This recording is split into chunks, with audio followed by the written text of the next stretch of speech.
She was the product of a family beset on all sides by intrigue, bloodshed, and murder.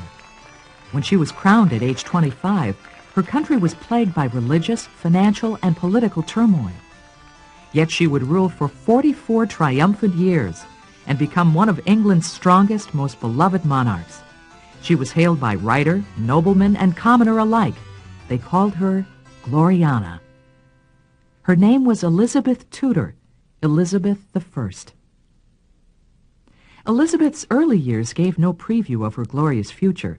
When she was 3, her father, Henry VIII, executed her mother, Anne Boleyn, beheaded her, in fact. Young Elizabeth was declared illegitimate and banished from the royal household. Despite her banishment, Elizabeth received a remarkable education. She was taught French, Italian, and Latin, as well as music and dancing. I am more afraid of making a fault in my Latin than of the kings of Spain, France, Scotland, and all their confederates. I have the heart of a man, not a woman, and I am not afraid of anything. Henry's death in 1542 plunged the nation into both religious and political chaos. He was succeeded by his son Edward, a Protestant, who was all of 9 years old. When Edward died of tuberculosis at the age of 16, he was followed by his sister Mary, a Catholic, whose reign was marked by such widespread religious persecution that she earned the name Bloody Mary. After Mary's death, Elizabeth ascended to the throne in 1558. Her unique education and innate intelligence allowed her to learn from the problems of her predecessors and gradually set the stage for a truly golden era in English history. Her keen interest in literature and music made her a great patron of the arts. Elizabeth enjoyed the theater and frequently attended the latest plays by the young dramatist William Shakespeare. The Merry Wives of Windsor was said to be her favorite. But when faced with political crises, Elizabeth showed that, if necessary, she could be as ruthless as her father had been.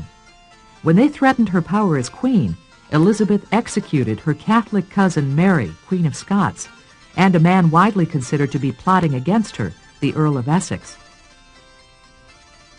She even used the fact of her gender to her political advantage.